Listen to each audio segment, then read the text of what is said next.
yes nuko dutangiye rero. Afande wacu yaratambukaga muri ubwo buryo, hari icyamukubise iki, hari icyamukubise ibyondo mu mugongo. Muri ubwo buryo t-shirt itayandura. Ku rundi ruhande hari ubibonye ucuruje imyenda ahita bishima cyane. Igisitati kigaruka muri positeri yacyo vuba cyane. Afande we byaramucanze, ibi n'ibiki bimbayeho. Afande mu kwireba neza abona ibi n'ibiki kandi mu guhindukira yabuze umuteye ibinyagwa by'ibyondo.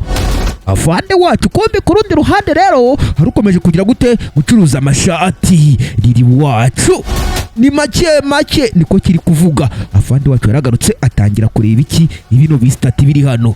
Ibi byose kandi binkubise ibyondora ntabyumva neza, atangira kugenda bikomanga.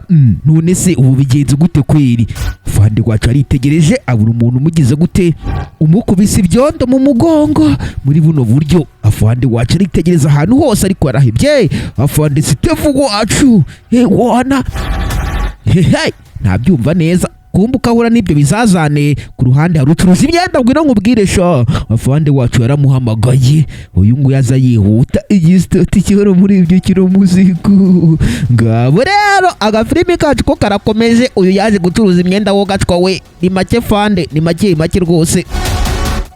Reka njyane karusha akanangaye ni 5. Okay, afande yahise agashima nta kundi yabigenza. Wana urumva nyine ntabwo yagenda asa kuriya mu mugongo. Wana igisitati hano cyo kiri kumushinyika ngo uzaze urebe. Ngabo rero sasa afande yishyuye nde uyu muginga ngo ni Riri wacu. Arangije afande wacu akuramo agatisheti kanduye k'umweru. Wana muri ubwo buryo ukurikira unareba akantu ku kandi ntihagire akagucika nyabuneka. Uriye yamaze gucuruza imyenda agaruka kuyiseta muri ubwo buryo. Wana ngabo rero afande wacu yarahinduye arikomereza muri ubwo buryo acapa mugu. Ngabo rero sasa kumbi yakarenza kino kiramupopera. Urabeho cyane. Ngabo rero sasa cyaramurebye uko arenga, kirangije kita kiza bwombo cyariri cyacu niki n'inote mu ntoki. Ngabo kiraza gisanga uyu nguyu wigize urustati. Nanjye mpaho shaba yaguhaye ndeba. Cyarayabaze wana kirangije kiramuhereza. Okay, ntaribi kabisa. Ngabo ngaho gena nongere nkuru muti. Uyu yaragiye, kino kiraza cyitonze kirabanza kiracunga ko nta muntu kibona. N'urustati rwacu rubanza ruracunga ko nta muntu rubona. Kiraza cyitonze gifata ibyondo. Wana kita kiza gisubira muri posteri yacyo cyitonze. Kumbi barakureka gakorere wacu yaragiye gucamo. Nimvuga gucamo yaragiye muri karitsiye gutembera. Sinzo yahamagaraga muri ubwo buryo. Kumbi Riri wacu yahise amubona. Yasifuye kino gisitati ako kanya. We bigenze gutese? Itegure hari umuntu uje. Kumbi koko uwo muntu ari kuza, kino cyo aramubonye. Wana fanye haraka kabisa. Babivuganyeho rero uko babivuganaho. Ngabo rero sasa n'abajura babi cyane. Uriya ari kwanduza iki? Ari kwanduza abantu. Uyu nguyu akabagurisha imyenda. Urave kubiye imyaka rero sasa abantu bafashe hasi hejuru mu guteka imitwe. Mujye mwitondera ababagurisha imyenda bose. Wana iki cyamuturutse inyuma kiraza kita kimutsibura iki, kimutsibura ibyondo hehe mu mugongo, nawe ahita yandura. Kiragaruka gisubira muri systeme yacyo nako positeri. Ngabo rero sasa gakorere wacu mu guhindukira ngo arebe umukoreye bino araheba. Urave kuri gakorere wacu rero yaragarutse yarakaye. Wana aritegereza. None se bino binyagwa by'ibisitati nibyo binkoreye bino biborora? Ntabyumva neza. Wana yagiye abikomakoma gusa yarahebye. Gakorere wacu rwose yashakiye ahantu hose gusa yarahebye. Kumbi kino kiri kwicururishwa imyenda hafi aho. Urave kubiye imyaka. Kumbi uyu nguyu yabonye uri gucuruza imyenda. Abo rero aritegereza. Ngwino hano shaka nkubwire. Ngabo uyu yaraje yirukanka kina biroko. Muri ubwo buryo araza atangira kumugurisha imyenda. Kumbi uko bagura iyo myenda urustati rwacu ruri hano. Uyu nguyu yahise yishyura kashi. Ngabo rero gakorere wacu yavanyemo umwenda wanduye. Uko awuvanamo urunguru ruri hano rwitonze. Gakorere wacu akuramo umwenda rero sasa ahita yambara umwenda aguze. Kiriya kiramusezera kirigendera kisubirira hehe kuyiseta. Ni make muze mbahe niko kiri kuvuga. gakorera wacu rero yahise agenda rero sasa, gusa baramuraburije. Bye bye, uzagaruke kabisa. Wana nagende. Iki cyahise kigaruka nanone mu buryo nk'ubwo ngubwo, kiraza kitonze n'inote mu ntoki. Wana kiracunga ko ntawe ubabona, kirangije kigira gute, kimukubitaye. Wana ngabo rero abahungu babonye umushinga utabagoye, gusa mujye mwitondera kugira nabi, kuko inabi rwose nawe wisanga imbere. Ngabo rero iki cyasubiye hehe ku iseta yacyo, cyariri cyacu kiraza kihagarara mu iseta yacyo. Kumbi barakwereka ku kanya hari yazaga imodoka nziza cyane, kino cyarayibonye rero sasa. Wana imodoka iraza gicaho ku kanya, bakita riri wacu. Kumbi imodoka yaraje ihagarara imbere y'urusitati ruri hano. Ako kanya rero nta wundi wavuyemo, na afande yaraje agira uwafungurira muri ubwo buryo.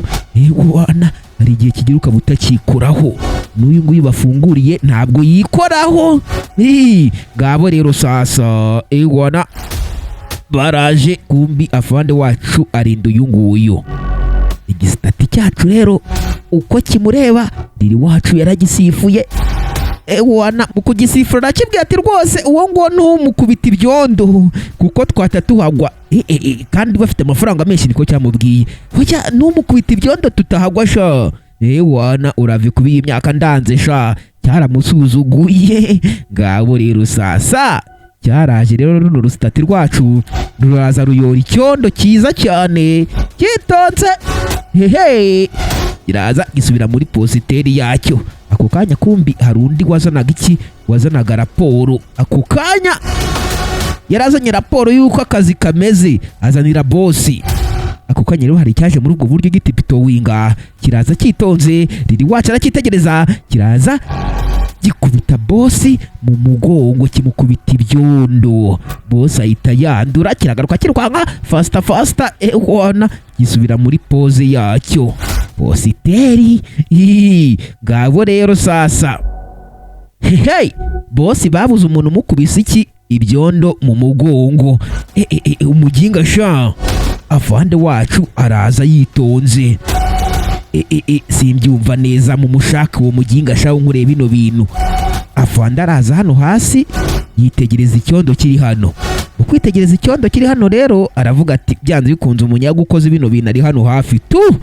Afande wacu rero ntabyumva neza, araza yitegereza bino bimanikini cyangwa se bino bisitati, atangira kubicunda binyaganyeza. Urave kubiye imyaka rero sasa, arabicunda. Ni biki kandi hose araheba. Boss ntugire ikibazo, ndaje nkwereka uko mbikemura. Urave kubiye imyaka rero sasa, agafilime katena ko gakomeza. Nkubwira ngo ukore subscribe nimba uri mushyashya kuri channel. Barakwereka uko afande wacu yinjiraga mu modoka, cyariri cyacu cyari amwitegerezaga muri ubwo buryo gifite ubwoba bwinshi cyane. Urave kubiye imyaka, kumba afande wacu yavanyemo pistoli, riri wacu arikanga.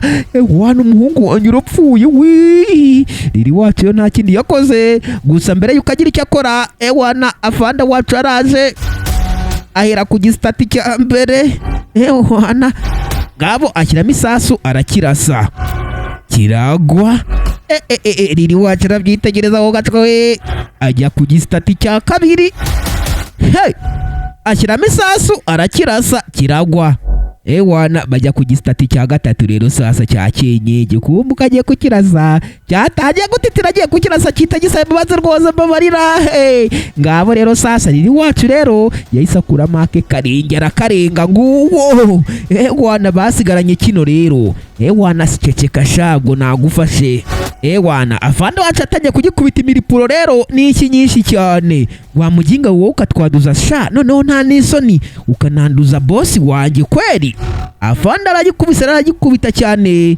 Wana mumukubite paka. Nta kindi bakoze, bafashe ikiginga baragishorera, barakijyana, barakibangatana rwose kuko cyari cyakoze nabi cyane. Bakijyanye muri ndabyemeye. Agafilimi kacu ni nako kagera ku musozo wako. Mbabwira ngo mwirinde ubugizi bwa nabi, mwirinde kwiba kuko kwiba nta keza kabyo. Wana reka mbabwira ati rero mwebwe twabanye, Imana ibandebira icyoroshye. Ndabakunda cyane. Ciao ciao.